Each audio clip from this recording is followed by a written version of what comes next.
Ya, mengenai apakah penemuan kajian ilmiah itu dari Google.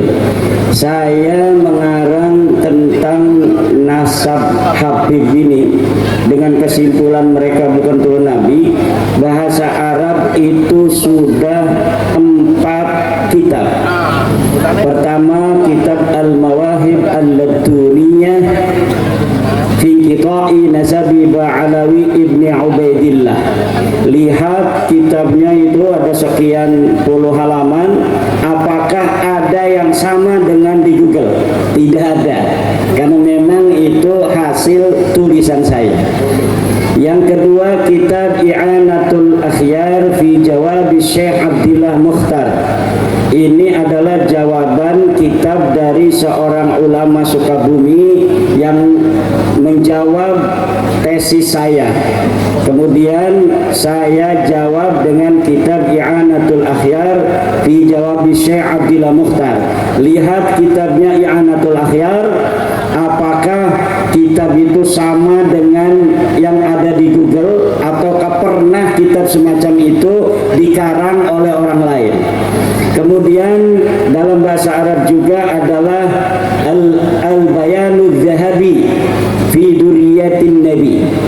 Lihat itu kitabnya, apakah kitab itu adalah kitab yang karya orang lain. Kemudian Al-Qaulul Labid fi Hukmi Talaqqubi bil Habib, itu yang berbahasa Arab. Semuanya bisa di-download di maktaban.nur.com di Uni Emirat dan arsip.org. Itu semuanya bisa dilihat, semuanya bisa diteliti. Kemudian di dalam bahasa Indonesia, pertama saya menakar kesahihan nasab Habib di Indonesia. Coba baca dari awal sampai akhir, apakah ada kesamaan di situ dengan karangan orang lain. Kemudian yang kedua adalah terputusnya nasab Habib Indonesia. Ini yang kedua. Ini ada juga di internet, bisa dilihat, bisa di-download, atau beli kitabnya di Shopee, itu sudah banyak yang nyetak. Kemudian yang ketiga adalah metodologi ilmu nasab. Ilmu nasab, metodologi ilmu nasab. Itu yang berbahasa Indonesia. Terakhir, saya mengarang buku membongkar skandal ilmiah sejarah dan nasab Ba'alwi. Itu di dalamnya dibongkar bagaimana skandal Ba'alwi dalam memalsukan manuskrip. Bagaimana kitab para ulama yang manuskripnya ditemukan kemudian disisipi dengan keterangan-keterangan tentang Ba'alwi, padahal di manuskripnya tidak ada. Itu silakan lihat membongkar skandal ilmiah nasab dan sejarah Ba'alwi. Kemudian saya juga membuat kronik perjalanan ilmiah Imaduddin Usman. Itu bisa dibeli di Shopee, bisa dibeli juga di koperasi pondok pesantren saya, sebanyak 400 halaman. Kemudian di Jogja juga ada yang menerbitkan buku saya dengan disatukan. Buku menakar kesiahan nasab Habib, kemudian buku terputusnya nasab Habib, kemudian buku metodologi ilmu nasab, kemudian dua kitab berbahasa Arab. Itu disatukan dalam buku namanya Benarkah Habib Keturunan Nabi, atau Habib Turun Nabi Benarkah Tanda Tanya. Lihat di dalamnya dengan seksama, apakah karya saya itu hanya menjiplak karya orang lain, ataukah betul itu hasil kajian ilmiah. Kalau itu hanya dibilang dari Google, maka tidak akan bisa menjawab pertanyaan dari orang lain, dan tentunya Rabita Alawiyah akan mudah mematahkan. Tapi sudah 2 tahun tesis saya itu dipublikasikan, Rabita Alawiyah tidak bisa menjawab. Kenapa Rabita tidak bisa menjawab? Saya mengatakan mereka tidak mungkin bisa menjawab. Kenapa tidak mungkin bisa menjawab? Karena saya sudah mengetahui seyakin-yakinnya di abad 9 inilah mereka mulai memalsukan nasab mereka. Orang yang ada di abad keempat, silsilahnya itu diurut sedemikian rupa, ditambah nama-nama sesuai dengan keinginan mereka, sampai nyambung kepada turunan Nabi yang asli, namanya Ahmad bin Isa. Maka karena saya mengetahui mereka baru menciptakan nasab ini dari abad 9, tidak akan mungkin dapat ditemukan sebuah kitab di abad ke-5, ke-6, ke-7, ke-8 yang menyatakan mereka turun Nabi. Itu impossible.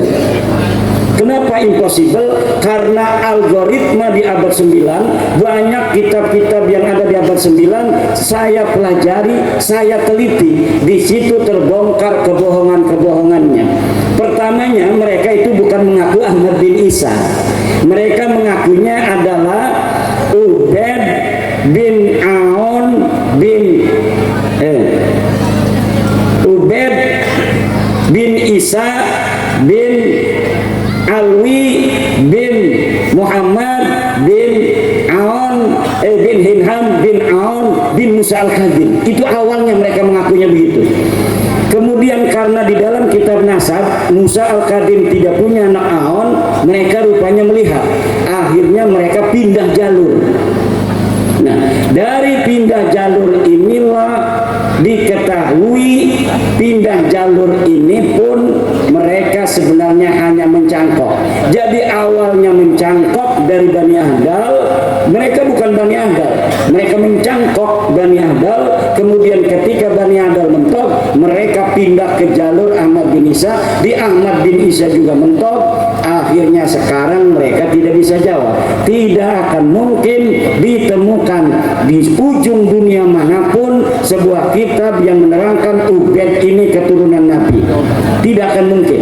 Menurut algoritma penelitian yang saya geluti selama 2 tahun ini, tidak mungkin sejarah ilmu sejarah pun mustahil ini Ba'lawi keturunan Nabi secara ilmu sejarah, apalagi secara ilmu tes DNA. Sudah ketahuan haplogrupnya G, orang yang haplogrupnya G, jangankan dia keturunan Nabi Muhammad, wong Arab gadudu.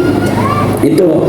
Kemudian mengenai bagaimana itu prosesnya, ya prosesnya itu tadi, yang pertama adalah menggunakan metodologi historis. Heuristik itu mengumpulkan seluruh kitab yang kira-kira berkaitan dengan nama-nama yang itu terkait dalam silsilah yang ada, yaitu keluarga Ahmad bin Isa. Setiap kitab nasab yang membahas Ahmad bin Isa kita jadikan sebagai sebuah referensi.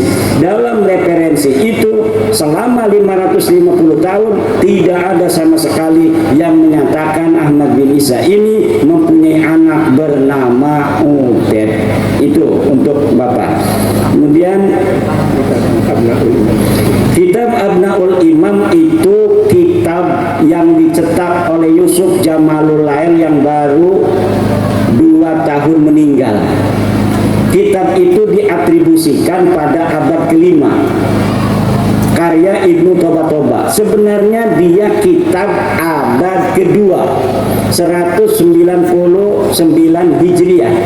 Hanya mencatat anaknya Sayyidina Hasan, Sayyidina Husain yang ada di Mesir dan ada di Damaskus. Hanya mencatat anak-anaknya saja. Judulnya pun Abnaul Imam fi Misra wasyam Al-Hasan wal Husain. Tahun 199 Hijriah ini Ubaid belum ada. Ubaidillah ini belum, karena dia wafat 383. Kitabnya dikarang 199 Hijriah. Tapi kemudian manuskrip ini ditambah-tambahi.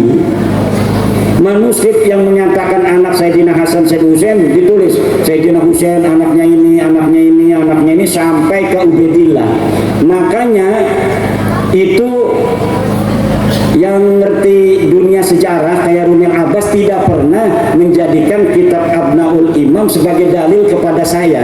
Dari mana saya mengetahuinya? Dari mukaddimahnya. Itu dalam mukaddimah kitab yang dicetak oleh Yusuf Jamaluddin diakui bahwa kitab itu dikarang oleh orang yang ada di abad kedua. Kemudian dia mengadakan tambahan-tambahan. Kebanyakan orang-orang yang apa itu kayak muhdor tanggul itu langsung aja dikebet-kebet di tengah nyari nama Abdullah. Aduh, tidak baca mukaddimahnya. Di mukaddimahnya dikatakan itu tambahan-tambahan. Antara yang asli matanya dengan tambahannya syarah tidak dibedakan. Jadi kitab itu tidak bisa dijadikan dalil. Kenapa? Di dalam kaidah usul fiqih dikatakan ad-dalilu idza taraqahul ihtimal saqata bihil istidlal. Ad-dalilu idza taraqahul ihtimal saqata bihil istidlal. Kiai yang habib. Bagaimana? Kiai yang habib, guru kita yang habib, ya kita harus hormati dia ketika dia dinisbahkan kepada ilmu. Kita menghormatinya karena dia guru kita. Tapi kalau kita di dalam hatinya menghormatinya karena dia adalah keturunan Nabi, haram, dosa besar. Kenapa? Hukumnya dosa besar kita mengakui orang yang bukan turunan Nabi sebagai turunan Nabi.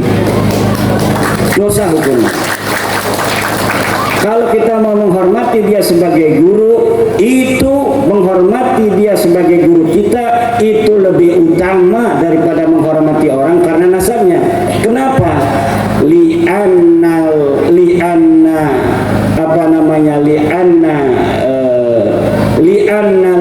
ifadah afdalu minal wiladah. Al ifadah afdalu minal wiladah. Orang tua yang mendidik kita, tidak melahirkan kita, itu lebih utama karena ilmunya daripada orang tua yang melahirkan kita di sisi Allah Subhanahu wa ta'ala. Nasab itu kalah mutlakon dengan ilmu. Kenapa? Ini yang sesuai dengan Al-Quran, ini yang sesuai dengan Al-Hadis, la fadla li arabiyyin ala ajamiyyin. Terus apa lagi? Ya, nama-nama Ubed itu sama sekali tidak ada. Dia diadakan hanya untuk supaya nyambung aja.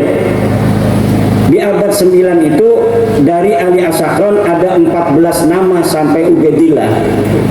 Itu yang fiktif sekitar 9 nama. Karena dari Ali Asakron bapaknya masa nggak tahu bapaknya dia. Kalau bapaknya kan kenal, kakeknya juga kenal. Kita husnudon 5 keturunan itu dia kenal. Karena orang kampung pun masih banyak yang hafal 5 keturunan. Orang biasa itu kadang masih hafal 5 keturunan. Dia hafal bapaknya, dia hafal kakeknya, dia hafal buyutnya, dia hafal jangganya. Maka saya husnudon kepada 5 orang. Dari mulai Ali Asakron, punya ayah namanya Abu Bakar, punya ayah namanya Abdurrahman, punya ayah namanya Muhammad Maula Dawilah, punya ayah namanya Ali Sabidara. Ini sahih. Selainnya itu sampai Ubedillah semuanya fiktif. Kenapa? Kesejarahannya tidak pernah ada yang mencatat, baik sebagai turunan Nabi maupun sebagai ulama. Jadi sebagai ulama saja nggak ada yang nyatat. Jadi mereka hari ini mengatakan bahwa leluhurnya adalah mujtahid, ulama besar, waliullah, kutub, aqtab, Mi'raj 70. Itu tidak terverifikasi oleh kitab-kitab sejarah. Yang kedua, sampaikan salam kepada Kiai Mustafa Puser Bumi Lampung. Itu teman saya waktu mondok di Kiai Hasuri bin Tahir, menantu dari Kiai Thohir Pelamunan. Jadi Kiai Thohir Pelamunan itu pondok pondok pesantren salah satu yang tertua di Banten, punya menantu Kiai Haji Tubagus Hasuri bin Thohir. Saya mondok di situ 4 tahun, ketemu dengan Kiai Mustafa Bumi dari Lampung. Kiai yang lain ada yang nanya kemana aja katanya sanadnya. Pertama saya kepada Kiai Haji Sanwani, pondok pesantren Ashabul Maimanah, murid daripada Abah Yai Sidik Cengkudu yang mondok kepada Syekh Nawawi At-Tanara Al-Bantani. Itu as-sanadul alim. Saya ke Yai Sanwani, ke Abu Yai Sidik, langsung kepada Syekh Nawawi At-Tanara Al-Bantani, hanya 4 orang saja. Gitu. Kemudian saya juga mondok kepada Syekh siapa namanya, Syekh Sanja bin Kasmin. Ini khusus kitab Alfiyah Ibnu Malik. Kemudian saya mondok kepada Syekh Mufti bin Asnawi. Ini masih saudara dari keluarga saya, sama-sama dari Syekh Ciliwulung. Pondoknya pun namanya Pondok Pesantren Darul Hikmah Syekh Ciliwulung. Beliau mengarang kitab Amsilatul I'rab. Kemudian juga kepada Abu Yadim Yati, saya tidak mukim tapi saya ngaji Qudul Juman setiap malam Selasa kepada Abu Yadim Yati, yang beliau adalah ayah daripada Abu Ya Muhtadi Dimyati yang sekarang masih hidup. Kemudian kepada Aba Bustami saya mengaji Fathul kitab Tafsir Munir Marah Labid, ya. Pasaran kitab Tafsir Munir Marah Labid pada Syekh Bustami bin Sanja. Saya juga pernah di Kaliwungu ngaji kitab Tafsir Jalalain dan kitab Asirul Jalil. Kitab alat di Al-Wardayani di Sukabumi, kitab Tauhid di Karawang, pesantren Kampung Sawah Aba Yai Obai Karawang. Demikian. Masalah Ratibul Hadad, kita Nahdlatul Ulama mempunyai istighosah karya daripada ulama-ulama aulia Nahdlatul. Mulai sekarang yang dibaca istighosah, wirid, hijib dari kiai-kiai ijazah Nahdlatul Ulama. Jangan menggunakan lagi selain wiridan thariqah dari kiai-kiai kita di Nahdlatul Ulama. Apabila ijazah ini dari kiai-kiai Nahdlatul Ulama, ambil, amalkan. Kalau bukan dari kiai Nahdlatul Ulama, abaikan, tidak akan berkah.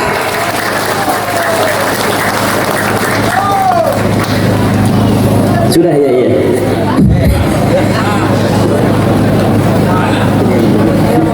Gimana Bi? Tinggal satu. Monggo. Ya. Satu aja ya. Bi, monggo. Satu. Wis, cek. Liane cambilit ya.